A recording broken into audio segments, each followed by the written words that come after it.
World of Champions is happy to have you at Baherda International Stadium for match number 187 of the 2021-2022 BetKing Ethiopian Premier League. It is match day 24 as Arba Minch takes on Hawasa, two giants from the southern part of this beautiful land. Statistically, it is 13th up against 4th. Hawasa looking to get into second position. They will have to do much better, having not picked maximum points from their last 4 matches. 2 losses and 2 draws. Not good reading for Zerai Molu's side. For the Giants from the land of 40 Springs, they do come here looking for their first win in the last 2 games as well, having lost to Jima by 2-1 and having picked up a draw against Adama.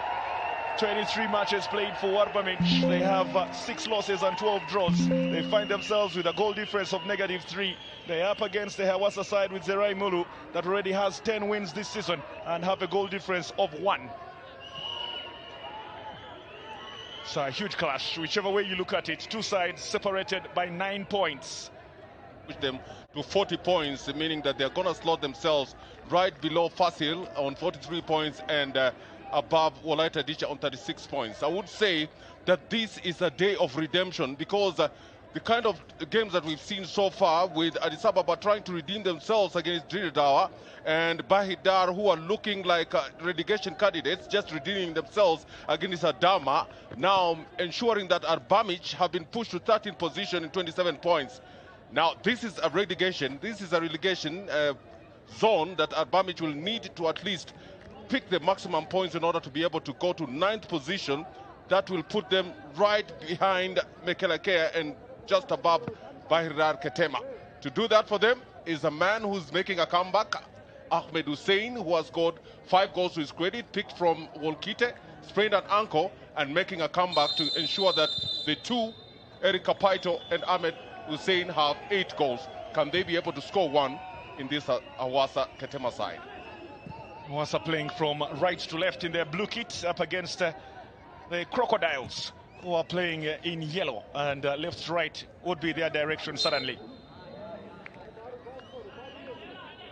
The target is Eric Kapaito and Ahmed Hussein. And Ahmed Hussein's inclusion, very, very important for Mesai Teferi. He's got the height and suddenly has already shown he can find the back of the net this season. If you add Eric Kapaito's threat coming in from the left, the Hawasa backline has got to be very careful. Absolutely. Hawasa need to have encountered what happened against Hadia when Ahmed Hussein scored a hat-trick. And of course had to be stretchered to the hospital and had to come back to try and pick his ball to be able to take it home. So I think it brings a lot of punch forward for Mesai Teferi side. Just remind you as well, they don't have Mesfin Chafese up to now. This Hawasa side, Zerai Molu has been depending on his quality in depth. We don't have a lead striker like Mesfin. It's always one that puts you back. As we look at an early foul on Wondi Magen Hailu, battling through the center with Ndalkachu Mesfin and Wale Masnake in there as well.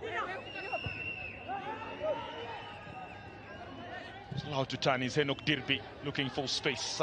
Does well to Wondi Magen Hailu, spreading the field all the way to Daniel Deribe, the ever-present captain. What a job Zerai Molu has as well done with Hawasa. Finished 6th last season, now has a chance of going just 3rd on the standings. And what a journey that suddenly should have been for them. Of course, Zerai Molu has even more links to his Hawasa side. Simply a legend of the game in this part of the continent. But now can he deliver from the touchline?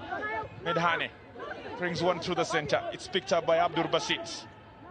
This is Wondi Magen Hailu throwing this one forward, and now Hawasa looking to break with Tebare Kefemo. Back to Deribe. 2 options inside that box, not the tallest of those, which is why I'm sure they are deliberating on whether to cross or not. There's Ephraim Ashamo and Biruk Bayene, but now they have been joined by Wondi Magen.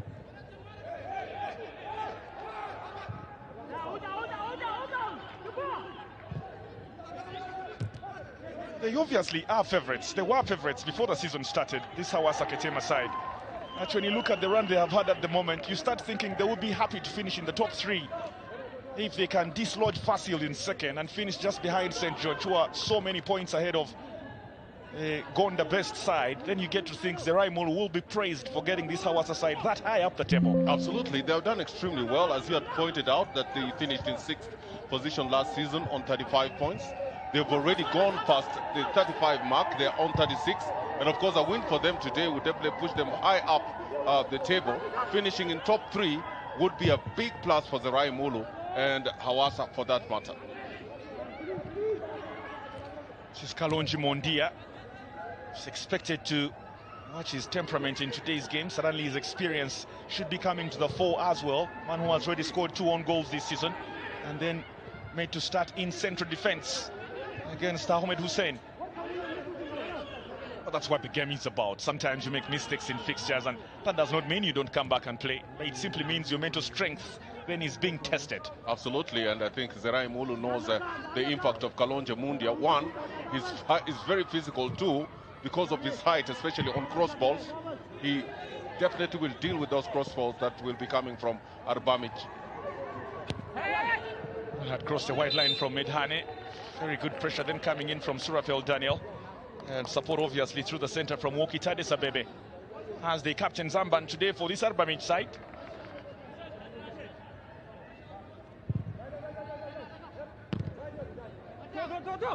Ahmed Hussein touches this one down, picked up by Tsegaya Bera. Through the center with Andu Alem. Long one out wide, they're looking for Eric Kapaito, and the flag is up on the Kenyan international. He's expected to deliver. He's got 3 goals already this season, and for a new man in the league, not the worst of starts, has it? Well, I think for a striker of his repute, having played more than 1,207 minutes, if you divide by that by 60, it gives you about 18 games that he has played. I think he needs to be more prominent as far as the finishing is concerned. And that wasn't an offside as well. Abdur Basit. This is Medhane. Efrem Ashamo, the return not good enough.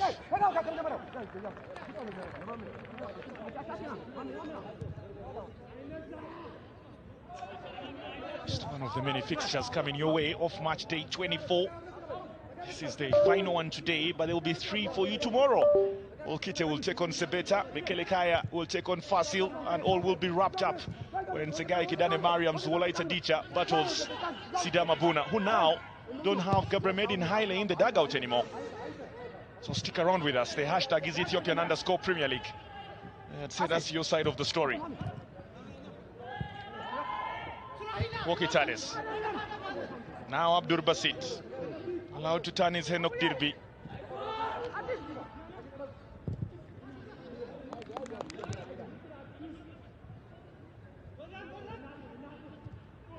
Fernando Cheng forcing Kefemo to sit on the ground. Now they have a good ball looking for Eric Kapaito again, very closely watched by Kalonji. How well is Eric Kapaito going to get into this game? We obviously have seen him operate through the center before. Effective on the wings?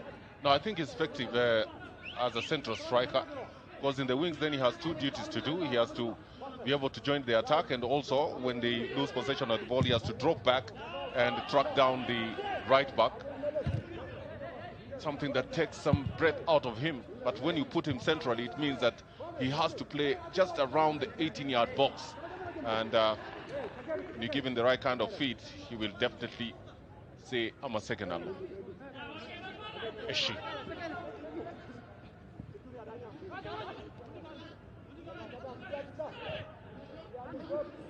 Zandu Alem to Melaku. Kapaito wants it. It's forced back into the center with Andu Alem. Gitades, his captain, picks up possession. He himself is looking for goal number 3.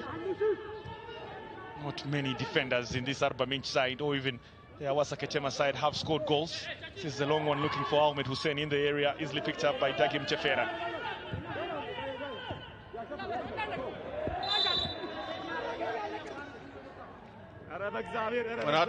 One advantage about this Arba Minch Ketema side is that when they lose possession of the ball, they do what we call high pressing. And they're giving Hawasa a lot of, denying Hawasa a lot of room to be able at least to build from the back. And therefore forcing Hawasa into playing the kind of game that Arba Minch is used to, those long balls.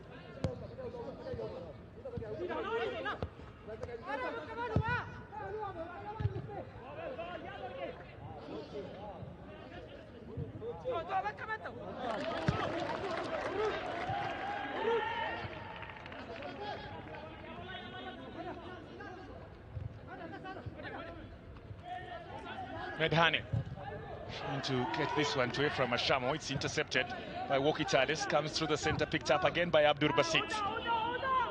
Daniel Deribe tossed back to Kalonji. Expecting to throw one forward, and the flag is up on Ephraim Ashamo. I'm not sure he's offside at all. Seem to have a couple of yellow shots ahead of him, Ephraim Ashamo. Tricky ball coming out wide. He is onside. He is onside. You can see two players in yellow just keeping him onside. Of course, another poor call from the Deribe Kinanisa. To the area, this has been messed up by the blue wall. Almost fell to Eric Kapaito. No reason to chase it if he can get himself a corner.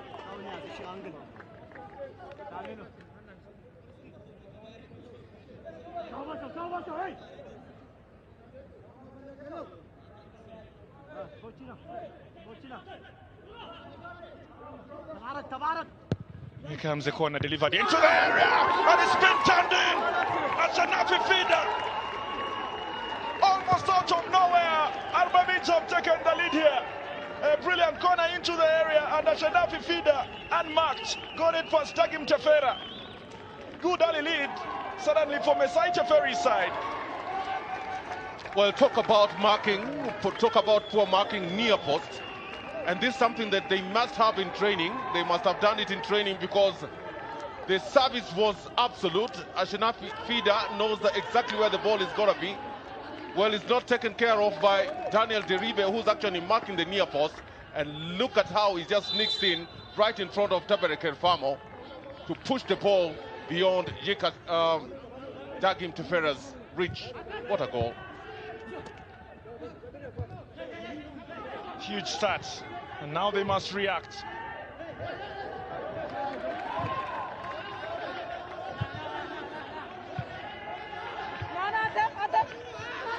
Flag had been up again on Ephraim Ashamo. Not happy with the second official. Having a couple of exchanges from a distance, not watched by the referee. I'm sure that easily will put him in a situation where he can get a caution. Now on the mark again, looking for Tebarek Efemo, who is running into the area. Yisha quickly off his line. That is where the danger is going to come in for Arba Minch. Those balls through the center, and always they must defend. As Ephraim Ashamo. This is Abirok Bayene getting into the area, and they have a touch, and it's been turned in. Eventually, they get their goal. Huge opportunity going to Wandi Magen Hailu. The Arba Minch defense suggested there had been a handball or a bit of infringement before it got to the youngster. And he's converted it with so much confidence to score goal number 5 for himself this season.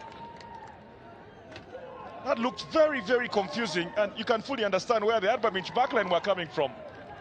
Well, talk about sleeping on duty because the situation here is 4 against 3. Now it's 4 against 4.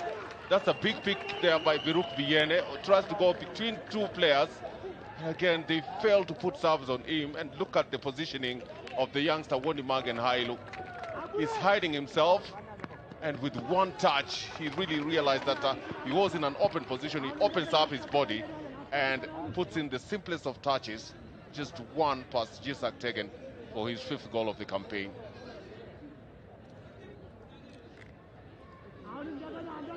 Perfect start then to the second half that Zerai Mulu was looking for. Sai Teferi has simply walked into a wall. 1-1 between Arba Minch and Hawasa. It's game on.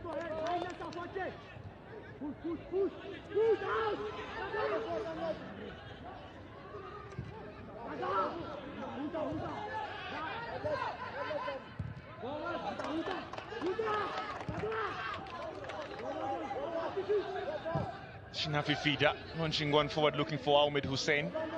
Making it very easy for Dagim Tefera, and Hawasa, who now can build again. Giving away the ball in the second half when you've just conceded is always very, very dangerous, because you're up against a team that now seems to have the momentum. But at the chain, again being nervous at the back. This will quickly be started. They are looking for Tebare Kefemo. Push a touch off Melaku Elias, allowed to bounce, and the referee before that had already blown his whistle. The worst mistake this Arba Minch side could do now is to sit back, hoping to get a point from this game. They shouldn't. They've been pressing up high.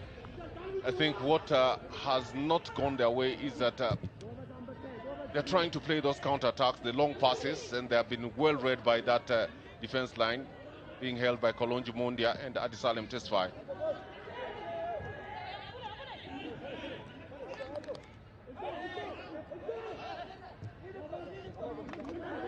Delkachu Mesfin. Oh, that's a good ball, looking for Ahmed Hussein. It's been misplaced by Adi Salem. Ahmed Hussein trying to strike it with distance and power. Out wide, trying to surprise Dagim Tefera.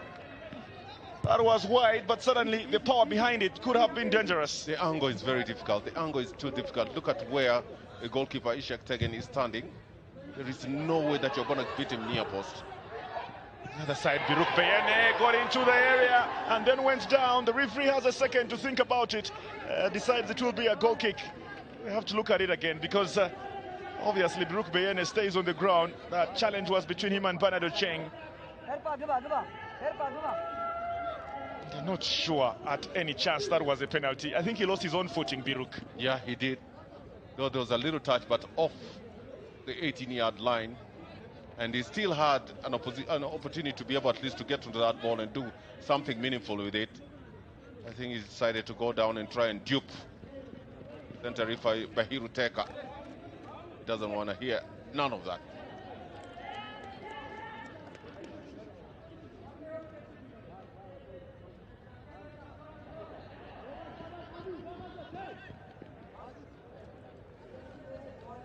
Really wants to put good pace behind this game. They want to have more control, this Hawasa side, and that must have been their plan in the second half.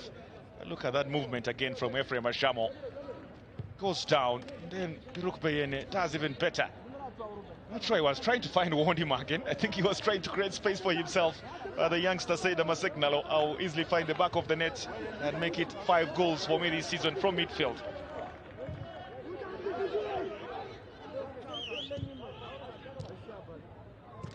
Beyene joins us again. He's fine as this goes out wide.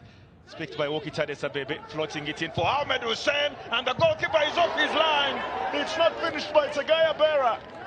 Oh, what a chance. Dagim Tefera came off his line and I think lost his footing, was on his knees. What kind of a pass do you expect? Look at that. It's telling. The goalkeeper comes out. He really doesn't put anything on that. There is too much space right in front of Abera. Fails to score. And Tendel Kachu goes out again to Walkie Chades. Was he crossing? Was he trying to score from here? It was Surafel Daniel out wide. He had options inside that box, including Ahmed Hussein, but then almost caught Dagim Tefera without watching. Well, by now they should have realized that there's too much space on the right-hand side, and surely Surafel Daniel, who has had a very good outing, should have done better with that ball. Again, another opportunity lost. The chances we've already had in this second half easily could have been 5-4. There should have been 3 or 4 more goals, but suddenly chances in football do come. They do go.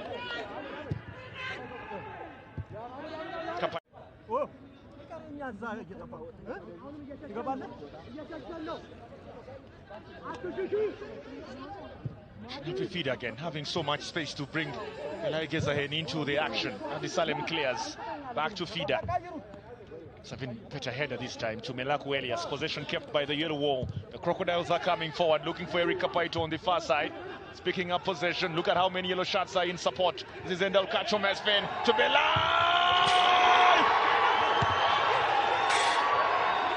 Off the bench and onto the score sheet. Belay Gezahen has gotten Mesai Teferi's side and leaves 78 minutes on the clock. And could this one be the winner now? The Crocodiles are out of the Forte Springs and biting against Hawasa. And Mesai Teferi is feeling it on the touchline. Belay Gezahen. Goal number 3 of the season. Well, the big question is why? Why was he sitting on that bench? It's poor clearance. It's picked up by the Kenyan, Eric Kapaito. Of course, that quick 1-2 finds Belay Gezahen in a prime position. He brings the goalkeeper Dagim Tefera out. A good cross in coming from Endal Kachumesfin. But look at the composure of Belay Gezahen. Scored the first goal, scored the second goal, and with very, very few minutes on the clock remaining, gets to the mark again to score his 3rd goal of the campaign. Where was the Hawasa Ketema defense line? 2-1, and time is running out. Here is Biruk to Tebarek. He's getting a return ball. There was a foul just before that, the referee calling it back. Very good officiating from Bahiru Teka. And now the pressure is on the blue wall all of a sudden. Now Zerai Mulu could have been looking at a point. Now finds himself without none. And a chance to get into the top three. Could be rolling away. Ebenezer Johannes is the player standing over this one. Almost everyone for Hawasa has come forward. Big tall options inside that box. Ebenezer plots one in and he seems to have gone for goal.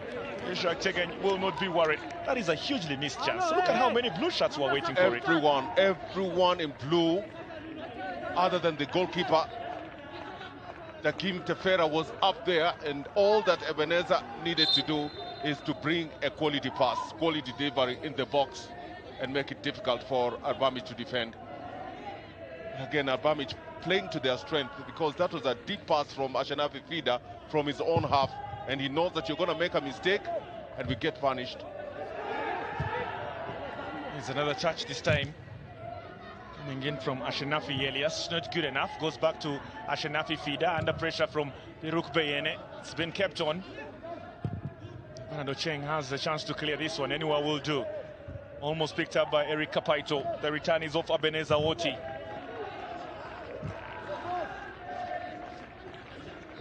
Ashanafi Elias to Eric Kapaito. Arba Minch looking to wrap up the points here now. And Alcacho Mesfin battles with Ebenezer Johannes. It's been picked up by the blue wall. Ondi Magen Hailu looking to turn. Not past Wokita Desabebe. Now another chance to try and strike this one from distance. Came to Ashanafi Elias. Suddenly could have made something out of nothing. It's a training shot. It's a training shot from Ashanafi Elias to goalkeeper Dakim Teferi. Said, this is my cake. He make it easy.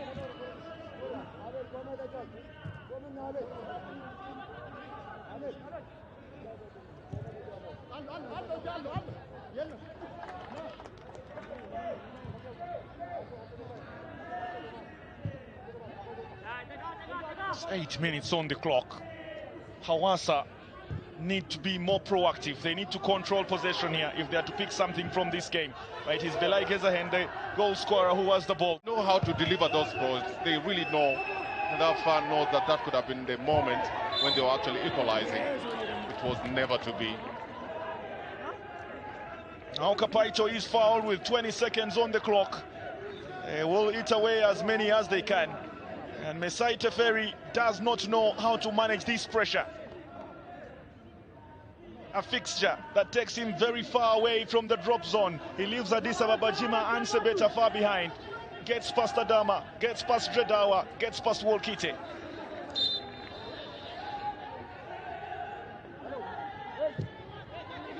Still looking for goal number 3 here. Tagim Tefera punches. Deribe. Final chance. This is Jerineta Wish looking for a return. Here it comes from Ebenezer. The clearance from Panado Cheng.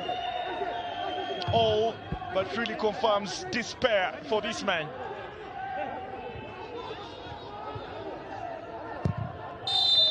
Alonji's pass is the final piece of action from this one. Zabahiru Teka blows the full-time whistle. A crucial 3 points. Very, very important 3 points for Arba Minch and Mesai Teferi, which almost guarantees them playing in the BetKing Ethiopian Premier League next season. A bit of consistency will be needed. But for now, Zerai Mulu has seen his chance of going third on the standings slip away as both Fasil and Kidus Györgis get an even bigger opportunity to pull away further at the top. It's been a hugely interesting game, but in so many ways, one that defines the quality and the temperature of the action in the BetKing Ethiopian Premier League. Very, very unpredictable and very, very unforgiving. We hope you've loved the game, because we certainly have enjoyed it. Mesai Teferi will confirm that. Zerai Mulu back to the drawing board. At full time from the Baherda International Stadium, the Crocodiles have beaten Hawasa by 2 goals to 1.